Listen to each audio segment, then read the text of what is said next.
జాగిరి కాదు. ఫస్ట్ గుర్తుపెట్టుకో. ఇలా ముందుగా బేషరతుగా క్షమాపణ చెప్పాలి చనిపోయినటువంటి కళాకారుడు గద్దార్ గారికి. వారు పక్కకు మాట్లాడిన కొద్దీ తాపకొక స్లిప్ వస్తా ఉంది. పాపం పవన్ కళ్యాణ్ గారిని పేడ్ ఆర్టిస్టు. రేపు పొద్దున నిజంగా నాగరంలో బాగా డబ్బులుంటే నేను కూడా ఆయన ఒక పాత్రకి ఎంగేజ్ చేసి ఈ విధంగా మాట్లాడగలగడానికి అవకాశం. ఎందుకంటే ఆయనకు వచ్చే చిట్టీలు భారతీయ జనతా పార్టీ నుంచి వస్తున్నాయి, టీఆర్ఎస్ పార్టీ నుంచి వస్తున్నాయి. తెలుగు స్క్రిప్ట్ రాసుకుని మాట్లాడతారు. భావజ్వాల వ్యాప్తి ఉంటే తెలంగాణ నరాన గుండెల్లో ఉంటే నేను ఎవరిని అవమానిస్తాను ఆంధ్రప్రదేశ్ ప్రజలను కూడా.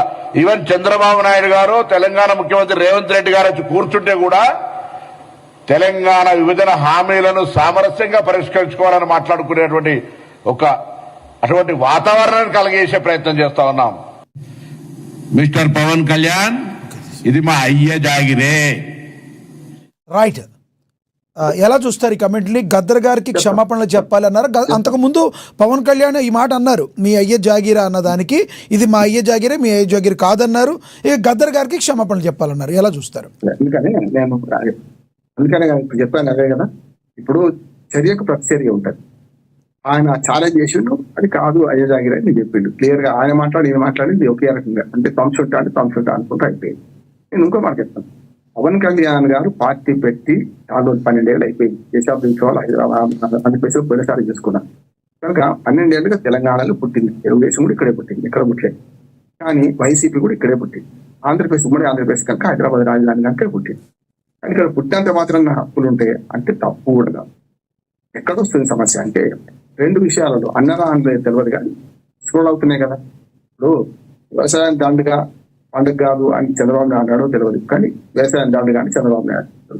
అట్లాగే వరి వేస్తే ఊరి అంటే ఎవరి యాదికి వస్తారు? కేసీఆర్ గారికి ఆపలు వస్తారు. ఈయన కూడా 2 వ్యాఖ్యలు చేసింది. మొట్టమొదటిదేమో 10 రోజులు 11 రోజులు నేను అన్నం ముట్టలేదన్నాడు. ఇప్పుడు వివరణిస్తున్నారు పవన్ కళ్యాణ్ గారు. ఏమని అంటే కాదు విభజన తీరుకు వ్యతిరేకంగా, విభజనకు వ్యతిరేకంగా. ఇప్పుడు మొన్న కదా పాకిస్తాన్ తో విభజనతో వచ్చిన ఆ ఎంపీకి ఆయన తేడా ఏముంది? నేనేమంటున్నానంటే అడుసు దొక్కనేలా కాలు గడగనేలా అన్నట్టు ఆనాడు ఆ మాట అన్నడా లేదా అనడం వాళ్ళు ఇప్పుడు వివరణ ఇచ్చినా కూడా దాచుకోలేదా అంటున్నాను. అంటే విభజన తీరు ఇన్ని రోజుల తర్వాత 12 ఏళ్ల తర్వాత విభజన తీరును విమర్శిస్తే తలుపులు మూసిండు అవి అంటే మోడీ గారు అన్న మాట నీకు తేడా ఏముంది? మోడీ గారు అన్నది కూడా అదే కదా, తల్లిని చంపి పిల్లలు బతికించినాడు అంటే ఏమన్నట్టు ఆంధ్రప్రదేశ్ చచ్చిపోయి ఇప్పుడు బతికింది అన్నట్టు కదా. అట్లాగే 7 మండలాలు తీసుకోవడం ఇవన్నీ కూడా తెలంగాణ ప్రజల మనసులో చాలా గాఢంగా నాటుకున్నాయి. సరే అది కొత్త ఒడిసిన పంచాంగం అయిపోయింది అనుకుందాం కొద్దిసేపటికి. మొన్న కొబ్బరి చెట్లు ఎండిపోవడానికి తెలంగాణ ప్రజల సంబంధం ఉంది ఏమన్నా? నాయకులు అన్నట్టు వేరు. ఇంకా తెలంగాణ ప్రజల నరదిష్టి జరిగి వండిపోయినాయి. తప్పు కదా అంటున్నాను. అంటే ఇప్పుడు ఈ 2 వ్యాఖ్యల వల్ల తెలంగాణ ప్రజలకు ఆయన వ్యతిరేకంగా మామూలు సామాన్య ప్రజలని అర్థమవుతుంది. అందుకని ఆయన రాజకీయ విధానాలు కానీ ప్రశ్నిస్తారు. కూటమి ప్రభుత్వం నిజంగా ఆంధ్రప్రదేశ్ లో ఒక గేమ్ చేంజర్ అయ్యిండు. నిజంగా ఆయన లేకపోతే మళ్ళీ ఒకసారి బీజేపీ వేరు, టీడీపీ వేరు, జనసేన వేరు పోటీ చేస్తే మళ్ళీ జగన్మోహన్ రెడ్డి గెలిచాడు. మొదటిసారి 2014లో కలిసి ఉంటే కలసి సుఖం సినిమా చూసిన ఆంధ్రప్రదేశ్ లో. రెండోసారి 2019లో విడిపోతే చెడిపోతామన్న సినిమా చూసిండ్రు కదా. 2 చోట్ల ఓడిపోయిండు. గెలిచిన ఒక్కడు కూడా నీ పార్టీతో గెలవలేదని మళ్ళీ వైసీపీలో చేరిపోయిండు. ఒక ఎమ్మెల్యే 2019లో గెలిచిన. 24 ఎన్నికలకు వచ్చేవారికల్లా ఈ కూటమిలో పసుపచ్చను ఆరెంజ్ను కలిపింది ఎవరంటే పవన్ కళ్యాణ్. ధైర్యంగా చేసిండు, చాలా ఒప్పుకుంటా, సమస్య లేదంటున్నాడు. ఆంధ్రప్రదేశ్ రాజకీయాలలో ఆయన గేమ్ చేంజర్, ఒక మ్యాన్ ఆఫ్ ది మ్యాచ్ అయినాడు. కానీ తెలంగాణకు వచ్చే ముందు ఎవ్వరు వద్దంటలేరు. తెలంగాణలో జనసేన పోటీ చేయలేదు. మాదిరెడ్డి గారు చెప్పాలి, 8 సీట్లలో తెలంగాణలో అసెంబ్లీలో పోటీ చేస్తే కూకటిపల్లి నుంచి మొదలుపెట్టి తొర్రూరు దాకా చేస్తే 1 గెలవలేదు. తప్పు కాదు, అందరు పోటీ చేయని గెలవని నేను లేదు కదా, గెలవలేదు పోయి. మన అసెంబ్లీ మన మున్సిపల్ ఎన్నికల్లో దాదాపు 16 చోట్ల పోటీ చేసినట్టు మాదిరెడ్డి గారు చెప్పాలి. 16లో 2 గెలిచారు, 2 కౌన్సిలర్లు గెలిచారు కదా.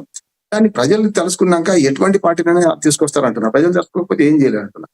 అహంకారము అవినీతి తోడైతే 10 ఏళ్ల టీఆర్ఎస్ ప్రభుత్వాన్ని ఇక్కడే తుంగలో దక్కింది ఇదే ప్రజలు కదా.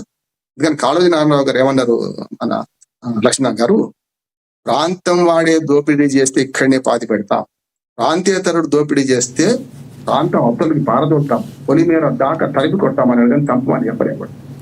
ఆనాటి నుంచి ఈనాటికి తెలంగాణ ప్రజలు ఇక్కాల స్వరాన్ని వినిపిస్తారు. కొంచెం దాన్ని మనకు అస్థితో పోరాటం అర్థం చేసుకుంటే దాటిపోతే ఒక మాట చెప్తాను. నేను మళ్ళీ పక్షపాతం లేదు, 2 నిమిషాలు మాట్లాడి నేను ముగిస్తాను. ఇక మీరు ఎప్పుడైనా ఏమని చెప్పండి, నేను 2 నిమిషాలు పెట్టాను. ఏమంటే పవన్ కళ్యాణ్ గారు ఇది సమయం సందర్భం కాకుండా ఈ రెండింటికి పెట్టింది నెంబర్ 1. రెండోది ప్రభుత్వం చాలా బయస్గా ప్రవర్తించింది. ఎందుకంటే ఈ ఆవేశకావేశాలు వచ్చి పెళ్లింటి ముందు చావు బాధ ముందు కష్టం అని చెప్పి పర్మిషన్ ఇవ్వలేదు. రెండోది హైకోర్టు తప్పు చేయలేదు, హైకోర్టు కూడా వద్దన్నది కదా. ప్రెస్ మీట్ పెట్టి ప్రెస్ మీట్ లో నిన్న కేవలం అస్సలు విషయం అంతా పోయింది. ఆనందోత్సవాలు జరుపుకున్న నిన్న పెరడు పోయింది, నిన్న ముఖ్యమంత్రి మాట్లాడేది పోయింది, ఇతర మిత్రులు మాట్లాడేది, మోడీ గారు, రాహుల్ గాంధీ, అమిత్ షా వాళ్ళందరూ జాతీయ నాయకులు మాట్లాడిందంతా పోయింది. కేవలం ఇప్పుడు ఇదే ముందరికి వచ్చింది కదా. నేనేమంటున్నాను, పవన్ కళ్యాణ్ గారు కనుక ఒక 4 రోజులకు పడితే ఎవరు వద్దనే సమస్య లేదు. తెలంగాణలో ఎవరు పోటీ చేయొద్దని మాట్లాడు. ఆయన పోటీ చేయొచ్చు, ప్రజల మన చూరకుంటే మొత్తం సీట్లు గెలవచ్చు. ఎవరు వద్దంటున్నారు, విజయ్ గెలిచింది, మనం విజయ్ ఎట్లా గెలిచింది అంటున్నాం. అట్లయినా ఇక్కడ కూడా పవన్ కళ్యాణ్ గారు ఇప్పుడు నిన్న అయ్య జాగీరా అని ఒకటే పని. ఇంకొక మాట చెప్తాను, గద్దర్కు మనం చేసిన సహాయము జైనుండాలి ఎట్లుంటది. నా లక్ష్మణ గారు ఈ చేయి చేసిన ఈ చేయి చెప్పారు, చనిపోయినాడు. గద్దర్ సమాధానికి బతికి ఉంటే అప్పుడు వేరు ఉంటుండే. ఆయన కారు కొనిచ్చుడు అది గ్రేట్ కాదంటున్నాను. అట్లానే 30 కోట్ల రూపాయలు ఎవడబోతాం, అది మన తెలంగాణ ప్రజలు భక్తుల సొమ్ము. ఇవాళ గతంలో ఉమ్మడి ఆంధ్రప్రదేశ్ ఉన్నప్పుడు చాలా వరకు కళ్యాణ మంటపాలు, నాగరెడ్డి గారు బాధ్యతలు, కళ్యాణ మంటపాలు చాలా కట్టించింది ఇదే మనకు టీటీడీ. మరి ఇప్పుడు అటువంటి లేనేదేవు కదా, కళ్యాణ మండపాలు తెలంగాణ దిక్కు లేదంటున్నాను. 30 కోట్ల రూపాయలు టీటీడీ నుంచి ఇప్పిస్తే తెలంగాణ ఆ లెక్కలు కూడా ఉన్నాయి. తెలంగాణ నుంచి భక్తులు అంటే ఆంధ్రప్రదేశ్ కాకుండా తెలంగాణ ఈ ప్రాంతం ఉందో హైదరాబాద్ తో సహా పోయిన భక్తుల మొత్తం రోజుకు 4 కోట్లు వస్తువులైతే ఉండే డబ్బులు వేరే కోట్ల రూపాయలు పక్కన పెట్టి దాంతో 1350 కోట్లు ఉంటే 600 కోట్ల రూపాయల వరకు తెలంగాణ ప్రాంత భక్తులు వేసి ఉంటున్నాయి అంటున్నారు. అది లెక్క చెప్తున్నారు, మరి ఎంతవరకు కరెక్ట్ తెలియదు.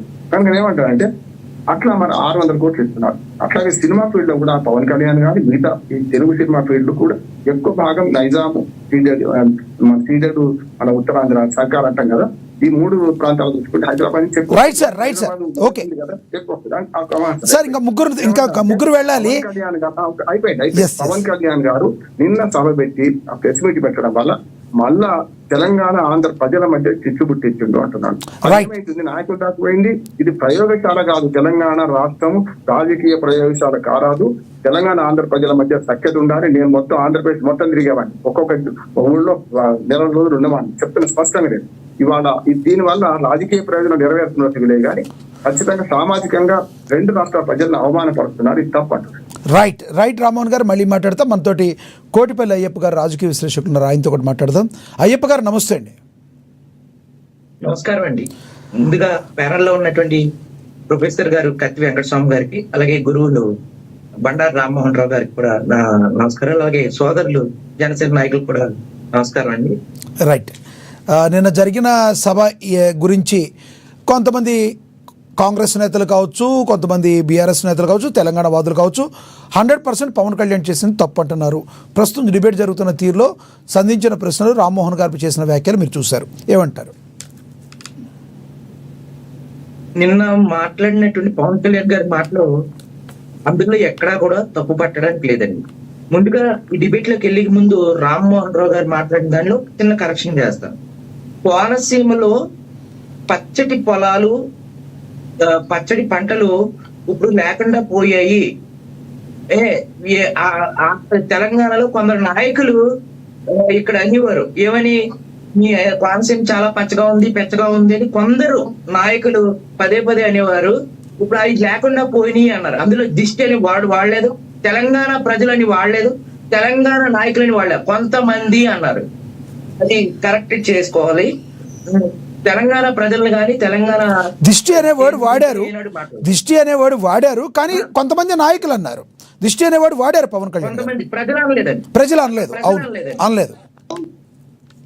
ఎస్, ఆనాడు తెలంగాణ ప్రజలు అన్నాడు అంటున్నాను. కానీ ఇక్కడ దిష్టి, ఇక్కడ నేను మాట్లాడేది